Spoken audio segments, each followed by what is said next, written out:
past the finish line of thin, what comes next? One of you told us about this article in our comments section, and we read it and we really resonated with it, and we're going to talk about this article today. So it's been a couple of years since Emily and I lost a combined total of 160 pounds on keto, and I don't think that many people talk about what happens after you lose the weight. And while Sarah and I are not at our supposed ideal goal weights, we still kind of would like to lose a little bit more just to see how it is. We are pretty much at the finish line. It's an interesting place to be because for so long in our lives, Sarah and I never reached this point. Like, there were several times where I got close within like 30 or 40 pounds and I literally just gave up. So back around 2010, I was able to lose 80 pounds or so. I went from about 282 pounds to 199 pounds. And I remember vividly, I stepped on the scale, hit Wonderland, 199.9, and gave up in that moment. I don't know why. I just said, I'm 20 pounds away and I literally don't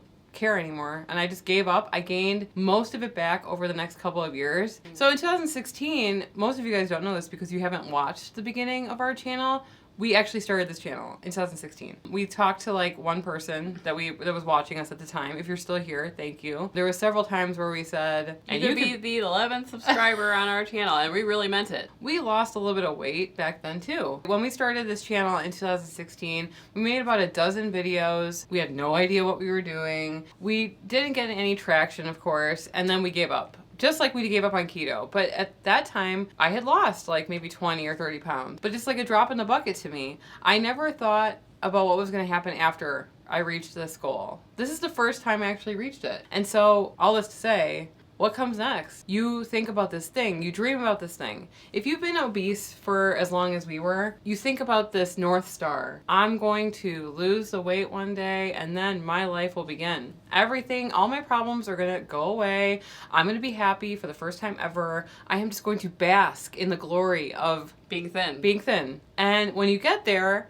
yes, there are positive aspects of it. There are things that you didn't anticipate happening. And then there are repercussions of carrying all that weight in the first place that you now have to deal with that you didn't anticipate coming. Because in your mind, all you're focused on is this goal weight. So this article says thin equals happy, right? Well, not by itself. So this woman, Michelle Vicari, she lost 158 pounds. But she says here that no balloons fell from the sky. In fact, you wake up the next day to more of the same. That's really true, I think, is that when you step on the scale, you reach whatever goal weight you're aiming for, and then you just carry on with your day.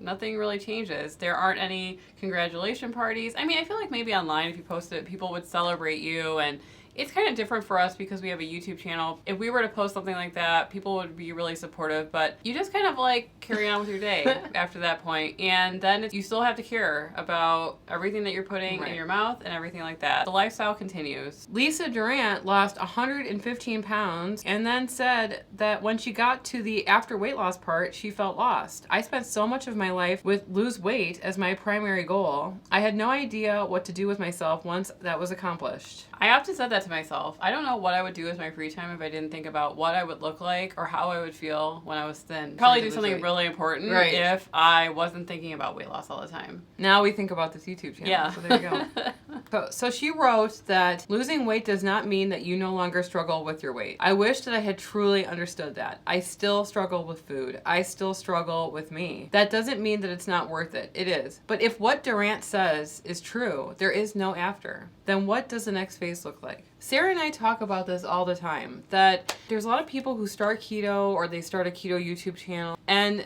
there's like this goal.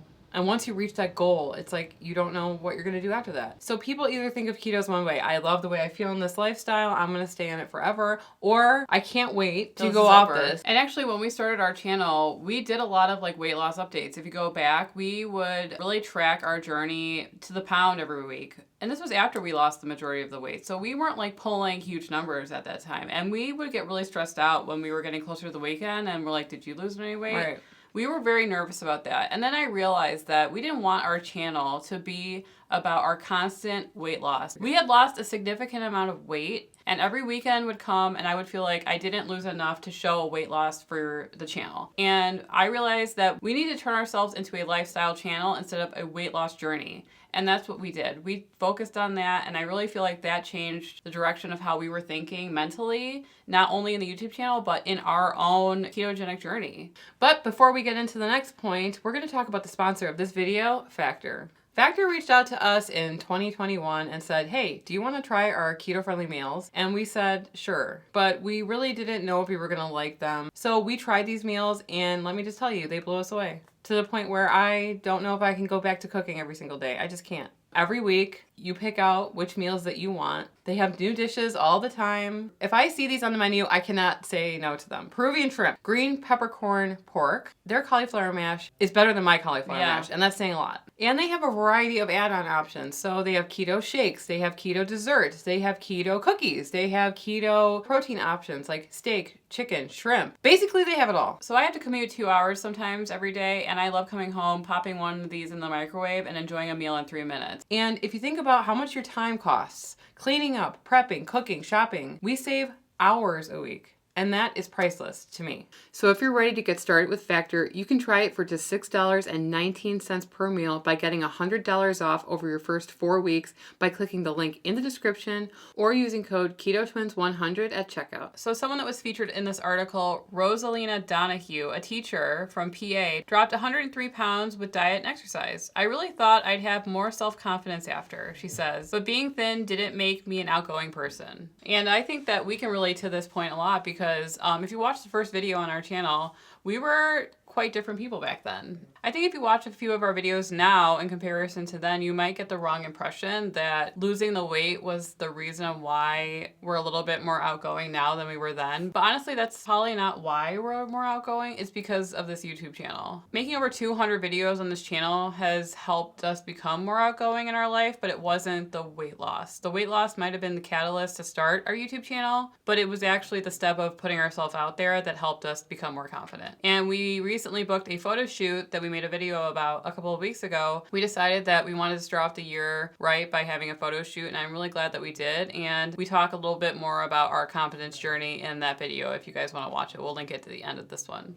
Sometimes people do feel let down or sad once they've lost the weight. They realize that their lives still aren't perfect, says Deborah. She's a diet program coordinator. She says that solving that one problem does not necessarily solve the rest. Think of some healthy weight people that you do know, she suggests, and ask yourselves, do they have perfect lives? The honest answer is no. If weight were the only thing that determined our happiness, it would be a simpler world. The next point they bring up is body image. It says the pounds may be gone, but the memory of them often lingers. O'Donoghue says that she felt fat even after going from a size 18-20 to a size 6'8", and we can relate with that as well because we still think of ourselves as bigger. We are technically a healthy weight now for our height, but like we still walk the world as a bigger person. Sarah was saying the other day that she tends to go wide around corners. Yeah, because I feel like I won't be able to fit through walking straight. So I often will round a corner like really far away. And I realized that even when I was walking with another person, I felt like we both couldn't fit through the corridor. My coworker was just looking at me kind of weird because I'd walk behind her or something. And I realized that we could both fit. When I look at a chair at a restaurant, I worry that I won't be able to fit into it, even though I'm an average size now. So I feel like those body image issues, they still linger, even if you've lost 100 pounds. Yeah, a couple of things that I can relate with are seeing a chair that looks small and thinking that I'm going to break this chair. So I won't like put my whole weight on the chair. Right. I will actually sit at the restaurant sometimes and like be like all tense because I'm not trying to put my full weight onto the chair, even though I could probably be fine on this chair. But I also think it has partly something to do with the fact that we are tall. And so we are naturally just larger individuals. Even if, you know, some people like can't believe that we're 170 pounds because we look way smaller. That's because we're 5'10" and 5'11". We're really tall. So I think I've always, even when I was thinner when I was younger, I felt like I was just a big person. I still have so many hang-ups, she says. Everyone said I look good, but I would point out, I have a roll over here and there. Oh, yeah. And it's hard for you to accept your new body. People say that to me all the time. Like, oh, you look great. You lost so much weight. And I say, well, I still want to lose like 10, 15 pounds. Yeah. There's still flaws, you know, so they don't look too closely or something at you. Like, because I think that if you're like, thank you, I feel really great. I feel like people would take that weird too, though. You can't just be like, thank you. I know I look good. That would be weird. So the next point is an interesting point because I think that I've noticed this, but Sarah doesn't feel like she has noticed this. And that is that how others see you has changed when you lose weight. And I will say that I definitely noticed that people are kinder to me out and about than when I was bigger. And Sarah says she doesn't notice this, but there could be a caveat to this that explains why. I work from home, and Sarah takes transit into work every day into the city. And so Sarah is really much standoffish when she's riding trains so that people don't interact with her. You know, it's more of a personal safety thing to act as if like you have somewhere to go.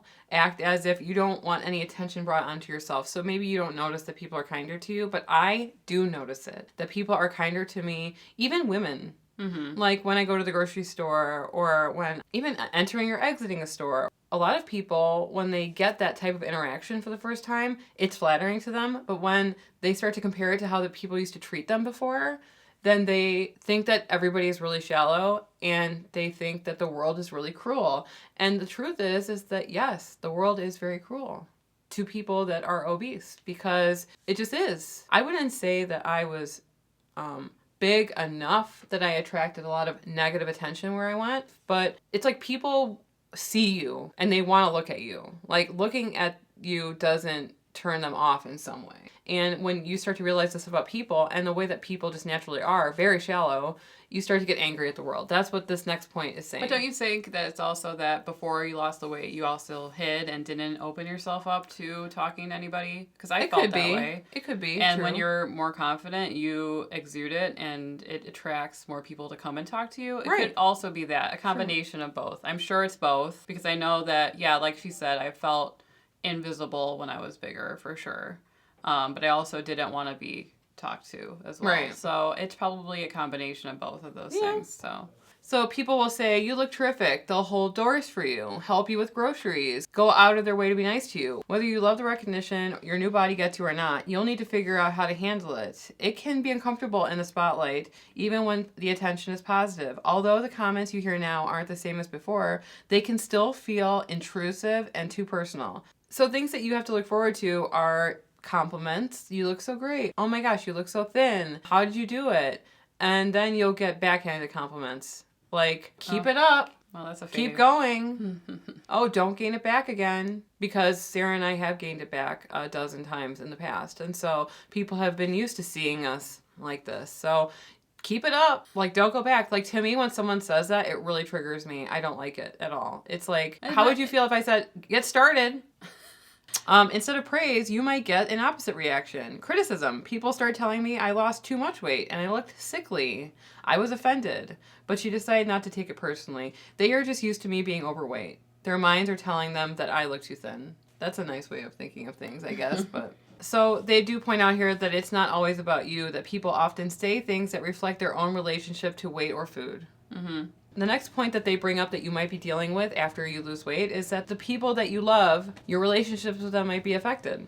And it says here that many people eat to deal with the conflicts in their relationships. But once they don't eat for that reason, they're ready to tackle the conflict. Many times a partner isn't, and that can cause friction. So honestly, like we've read in other articles that your relationship with your spouse might change if they're overweight. You know, we did do a video where a gentleman messaged us saying that his wife refused to go on keto and she was obese and stuff like that. And it's like you found this path and you want your significant other to be on this path with you as well, but everybody is on their own thing. Just because you've seen the light and you're keto now and you love keto doesn't necessarily mean that your partner is always going to be keto too. So Sarah and I, we have husbands that are partially part-time keto. Yeah, they're part-time keto. They eat keto when we make keto food. They eat keto for the most part, but then they also enjoy things on their own time. And some people say, well, how do you deal with that? It's like, you just have to learn that not everything is about you. And if my husband wants to order pizza, then I have to sit here and stare at him looking at it. It's not like he's not supportive of me. He is, but he wants the pizza. So unfortunately, it's just something that you're going to have to learn how to do if you don't have a partner that's fully keto. The last point is enjoying your new body. Fill your life with things you couldn't do before. Maybe that's traveling, playing with your kids, volunteering at a community garden, learning how to scuba dive. Ask yourself what you've been putting off, then go for it. I threw myself into hiking and getting out. That's my new project, loving life and loving myself. And we absolutely agree with the sentiment because you have to start thinking past what you're going to do when you hit this magical goal weight.